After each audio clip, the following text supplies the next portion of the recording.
ওই দেখ, আকাশ কেমন কালো মেঘে ঢেকে যাচ্ছে, মনে হচ্ছে এক্ষুনি বৃষ্টি নামবে রে। বৃষ্টি নামবে? কি মজা, কি মজা! বৃষ্টি হলে আজ ইচ্ছা মতো ভিজবো রে। শুধুই ভিজবো না, বৃষ্টির সময় শুনেছি অনেক মাছ পাওয়া যায়। আজ বৃষ্টি হলে ভিজবো আর নদীতে মাছ ধরবো। খুব মজা হবে রে। এই কথা বলতে বলতেই বৃষ্টি শুরু হয়ে যায়। সবাই আনন্দে চিৎকার করে ওঠে। চল চল, আমরা মাছ ধরতে যাই। কতদিন মাছ দিয়ে ভাত খাইনি, আজ যদি মাছ পাই তাহলে মন ভরে মাছ দিয়ে ভাত খাবো। তোরা যা, এই বৃষ্টিতে আমি নদীতে যাব না। দেখ কেমন করে মেঘ ডাকছে, যদি বাজ পড়ে। তাহলে তুই বাড়ি যা, আমরা তিনজন নদীতে মাছ ধরতে যাচ্ছি। রাব্বি সেখান থেকে বাড়ি চলে যায়। শাপলা, দিয়া ও রাজু বৃষ্টির পানিতে ভিজতে ভিজতে নদীতে মাছ ধরতে যায়।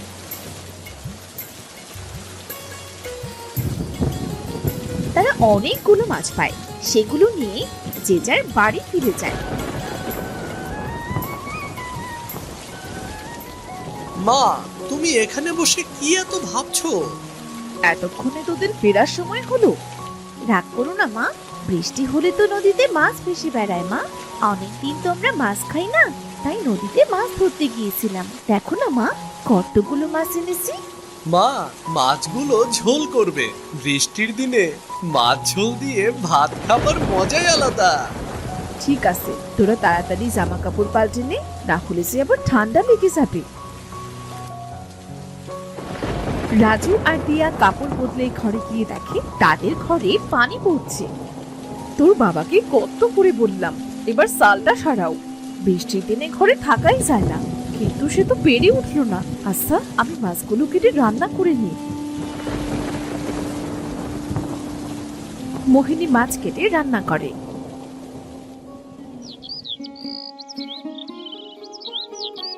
পরদিন রোদ উঠে, গ্রামের অনেক মানুষ তাদের বাড়ির চাল ঠিক করে। পথে ঘাটে পানি বেঁধে আছে। ভাই, এখন ঘরের চাল ঠিক করছো যে? কি করব ভাই, বর্ষা চলে এসেছে তো। তুমি তো জানো বর্ষার সময় গ্রামের অবস্থা কেমন হয়। বর্ষার জন্য কাল সারা রাত ঘুমাতে পারিনি, চাল বেয়ে সব পানি গায়ে পড়েছে।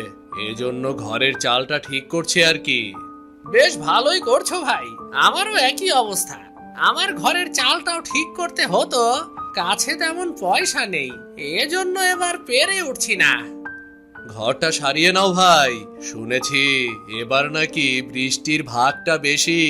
এই বৃষ্টির সময় বউ বাচ্চা নিয়ে কোথায় যাবে তখন শুনি? দেখি কি করা যায়। আচ্ছা ভাই, আমি তবে আসি।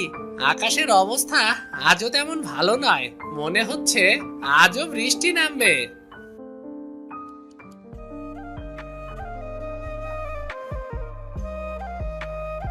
বলি, ও মহেশ ভাই, মাঠে তো সব কাদা, তা গরু নিয়ে যাচ্ছ কোথায় তবে?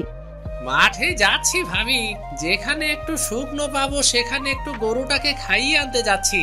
বাড়িতে গরুর খাবারের বড্ড অভাব গো। আচ্ছা, আমি আসি তবে।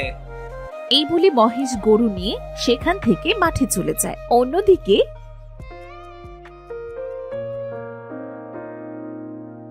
মা, ও মা, এখন তো বর্ষার সময়, না জানি কখন বর্ষা পড়তে শুরু করে। বাড়িতে তো জ্বালানি নেই মা, তখন জ্বালানির অভাবে না খেয়ে থাকতে হবে। আমি আর ভাই মিলে বরং জঙ্গলে যাচ্ছি। কাল তো ঝড় বৃষ্টি হয়েছিল মা, আজ জঙ্গলে অনেক জ্বালানি পাবো। আকাশের অবস্থা তো তেমন ভালো নয় রে, এই অবস্থায় তোদের জঙ্গলে যেতে হবে না। তুমি চিন্তা করো না মা, বর্ষা শুরু হবার আগেই আমরা চলে আসব। তাড়াতাড়ি ফিরিস কিন্তু। দিয়া আর রাজু তাদের মায়ের কাছ থেকে বিদায় নিয়ে জঙ্গলের উদ্দেশ্যে বেরিয়ে পড়ে। তারা হাঁটতে হাঁটতে একসময় জঙ্গলের অনেক গভীরে চলে আসে। দিদি, এখানে অনেক জ্বালানি হয়েছে, চলো একটু কুড়াই আমরা। ঠিক আছে ভাই। দিয়া আর রাজু জঙ্গলের ভেতর থেকে জ্বালানি কুড়াতে থাকে। হঠাৎ চারদিক অন্ধকার হয়ে আসে, আকাশ কালো মেঘে ঢেকে যায়। ভাই, আকাশ তো কালো মেঘে ছেয়ে গিয়েছে, মনে হচ্ছে এক্ষুনি কালবৈশাখী ঝড় উঠবে। দিদি তাড়াতাড়ি বাড়ি চলো, আমার খুব ভয় করছে তো। ভয় পাস না ভাই, আমি আছি তো। দিদি, ওই দেখো আকাশে কেমন বজ্রপাত হচ্ছে। চল ভাই, যে জ্বালানিগুলো কুড়িয়েছি তাই দিয়ে 2-3 দিন চলে যাবে। ঝড় ওঠার আগে আমরা বাড়ি চলে যাই, চল। এই বলে রাজু আর দিয়া জ্বালানি নিয়ে জঙ্গল থেকে বাড়ি ফিরে আসে।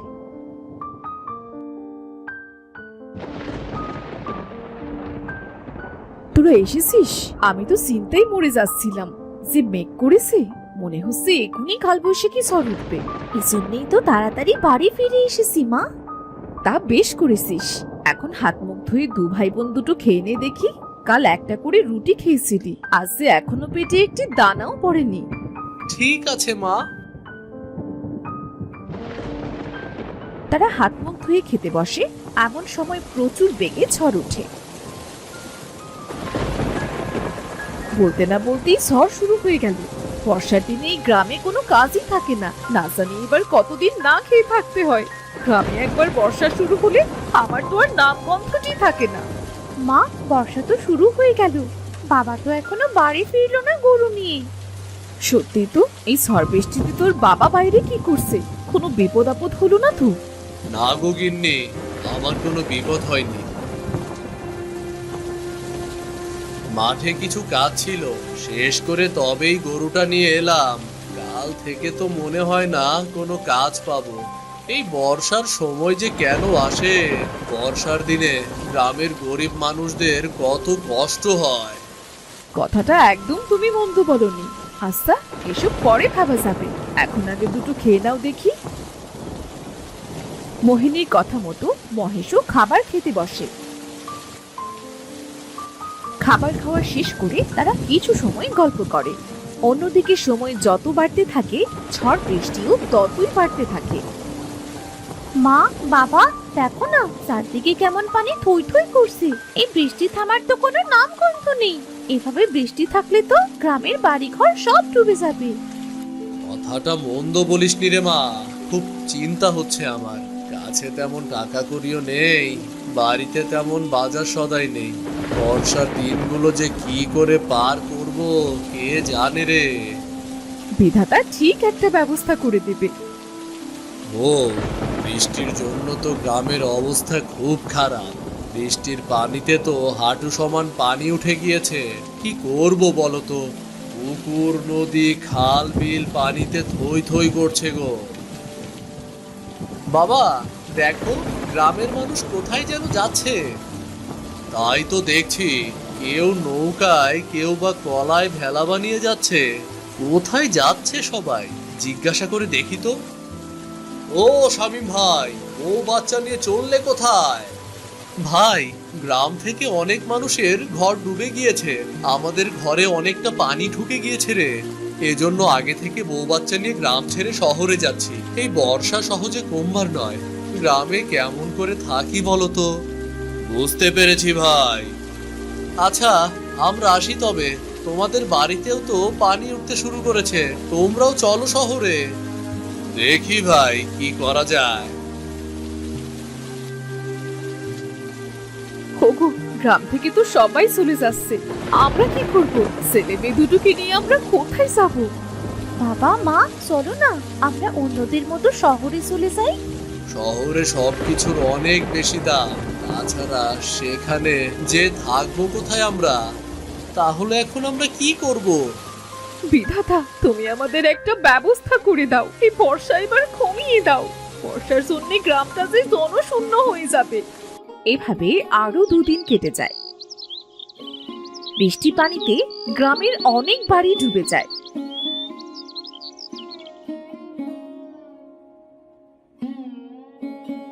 আজ বর্ষাটা কম হয়েছে। বলি বউ, বাড়িতে শুকনো খাবার আর কতগুলো আছে গো? আজ যে কোনো খাবার নেই। ছেলে মেয়ে দুটো ক্ষুধায় ছটফট করছে। কি করব কিছু বুঝতে পারছি না। এই অবস্থায় তো কোথাও খাবার পাবো না, কি যে করি। আমি বলি কি, তুমি একবার জমিদার মশাইয়ের কাছে যাও, দেখো না উনি কি করে। জমিদার মশাই যে কিপটে, সে কি আমাদের সাহায্য করবে? চেষ্টা করে দেখোই না। এত করে যখন বলছো, তখন যেই দেখি কি করা যায়।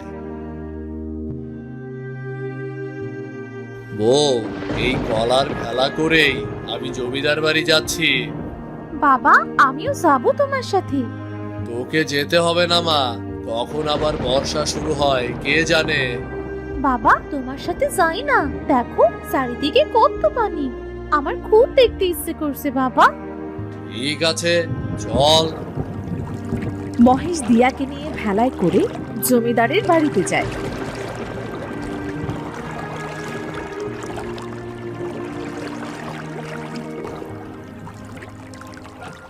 জমিদার মশাই, আপনি যদি সাহায্য না করেন তাহলে কোথায় যাব আমরা?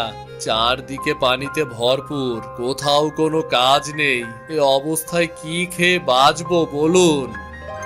তোমার মতো অনেকেই আসছে আমার কাছে, তোমার জন্য আমি কি করতে পারি সেটা বলো। জমিদার মশাই, আজ 4-5 দিন ভাতের দানাও চোখে দেখিনি। বাড়িতে কিছু শুকনো খাবার ছিল, সেটাও কাল ফুরিয়ে গিয়েছে। এজন্য আপনার কাছে এলাম। আপনি যদি কিছুদিনের খাবার দিতেন তাহলে বড্ড উপকার হতো। সবাইকে যদি আমি খাবার দিয়ে সাহায্য করি তাহলে তো আমারই কপালে খাবার জুটবে না, তোমাকে আমি সাহায্য করতে পারবো না বাপু। জমিদার মশাই, বর্ষার দিন শেষ হলেই আপনার খাবারের টাকা আমি শোধ করে দেব। এই চিরাগুলো দিয়ে আজকের দিন চলে যাবে, এটা নিয়ে ফিরে যাও। এর বেশি আমি তোমাকে সাহায্য করতে পারবো না। মহেশ আর কিছু না বলে জমিদারের দেওয়া চিরা নিয়ে বাড়ির পথে রওনা হয়। মহেশ আর দিয়া যখন বাড়ি ফিরছিল তখন তারা একটা বুড়িকে পানিতে ডুবে থাকতে দেখতে পায়। বাবা বাবা ওই দেখো, কে যেন পানিতে ডুবে যাচ্ছে, আমাদের লোকটাকে বাঁচানো উচিত বাবা। আরে, ওটা তো একটা বুড়ি মনে হচ্ছে। তাড়াতাড়ি চল, না হলে বুড়িটা মারা যাবে। তারা ভেলা নিয়ে বুড়ির কাছে যায়। অনেক কষ্টে বুড়িকে তারা পানি থেকে তুলে তারা বুড়ির পেট থেকে পানি বার করে। এরপর বুড়ি জ্ঞান ফিরে পায়। তোদের অনেক ধন্যবাদ রে বাবা, তোরা আমার অনেক বড় উপকার করলি। তোরা না থাকলে হয়তো আজ আমি মরেই যেতাম। ধন্যবাদ কেন দিচ্ছ বুড়িমা? তুমি পানিতে ডুবে যাবে এটা আমরা কি দেখতে পারি বলো? বাবা আজ 2 দিন ধরে কিছু খাইনি, আমায় কিছু খেতে দিবি? ক্ষুধার কষ্ট যে আমি আর সইতে পারছি না বাবা। ঠাকুমা আমরাও যে না খেয়ে আসি, সেজন্য জমিদার মশাইয়ের কাছে গিয়েছিলাম, কিন্তু জমিদার মশাই কটা চিড়ে দিয়ে আমাদের পাঠিয়ে দিল। আমাদের কাছে সেই চিড়েটুকুই আছে, তুমি কি চিড়ে খাবে? আমার ওই চিড়ে দিয়েই চলবে রে মেয়ে। এই নাও বুড়িমা, চিরাগুলো বরং তুমিই খাও তবে। মহেশের হাত থেকে চিড়াগুলো দেখে বুড়ি খপ করে সেগুলো নিয়ে খেতে শুরু করে। ঠাকুমা ঠাকুমা আস্তে খাও, তোমার গলায় বেঁধে যাবে তো। আমার কিছু হবে না রে মেয়ে। বুড়ি চিড়েগুলো খাওয়া শেষ হতেই বুড়ি একটা পরীতে পরিণত হয়। এ কি, কে আপনি? পুরী থেকে এমন সুন্দরী হলেন কেমন করে? আপনি যেই হন না কেন আমাদের ছেড়ে দিন, আমাদের কিন্তু মারবেন না। ভয় পেও না তোমরা, আমি পড়ি। তোমরা আমায় সাহায্য করেছো, আমি তোমাদের কি করে ক্ষতি করি বলো তো? আপনি পড়ি? আমি শুনেছি পরীরা নাকি খুব ভালো হয়, তবে আপনি অমন বুড়ি সেজেছিলেন কেন? আমি সব বলছি, আগে তোমরা ভেলা থেকে নেমে ওখানে চলো, দেখো ওখানে কোনো পানি নেই। ঠিক আছে। শোনো, আমি আর আমার সাথী পৃথিবীতে খেলা করছিলাম, তখন এক জাদুকর আমায় দেখে ফেলে আর সে আমাদের তাড়া করতে শুরু করে। অনেক কষ্টে জাদুকরের চোখ এড়িয়ে আমি এই গ্রামে এসে পড়ি। এসে দেখি এই গ্রামে এখন বর্ষার দিন, খুব খারাপ অবস্থা। তারপর কি হলো? তারপর আমি পরিরাজ্যে ফিরে যাবার জন্য রওনা দিই। উঠতে উঠতে পানির ভেতর পড়ে যাই, আর ওখানে চোরাবাড়ি থাকায় আমি উঠতেই পারছিলাম না, তাই বুড়ির রূপ নিই যাতে আমায় কেউ সাহায্য করে। আর তার পরের ঘটনা সে তো তোমরা জানোই।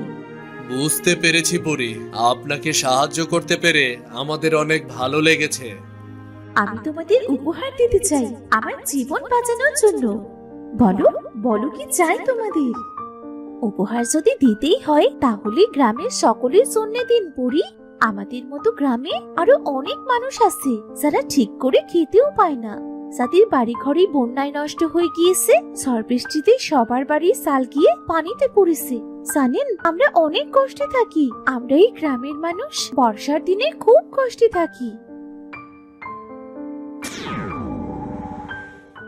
তুমি এই পাখিটা রাখো। এই পাখি প্রতি রাতে একটা করে সোনার মোহর দেবে, আর এগুলো তোমরা এক একজনের বাড়ি গিয়ে দিয়ে আসবে। যতদিন না গ্রামের মানুষের উন্নতি হচ্ছে ঠিক ততদিন এই জাদুর পাখিটা তোমাদের সকলের অভাব দূর করে দেবে। ধন্যবাদ পরি আপনাকে। আর একটা কথা, এই গ্রামে এখন থেকে যতই ঝড় হোক, বর্ষা হোক বা বন্যা হোক, কখনোই গ্রাম ডুবে যাবে না।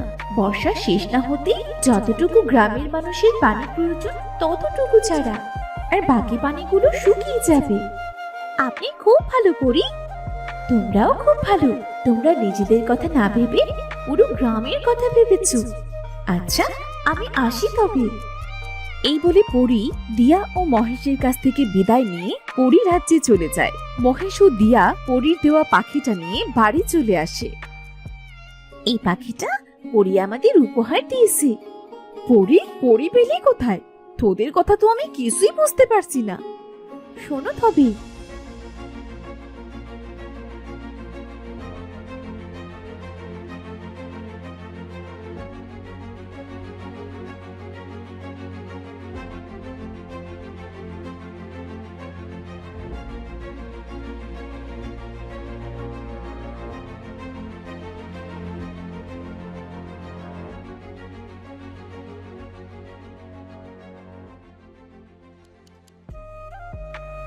সত্যি বলছিস তুই?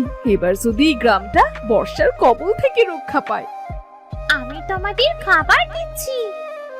ওমা, এই পাখি দেখি কথাও বলতে পারে। আমি সব সময় কথা বলি না। এই বলে পরীর দেওয়া পাখি জাদু করে অনেক খাবার এনে দেয়।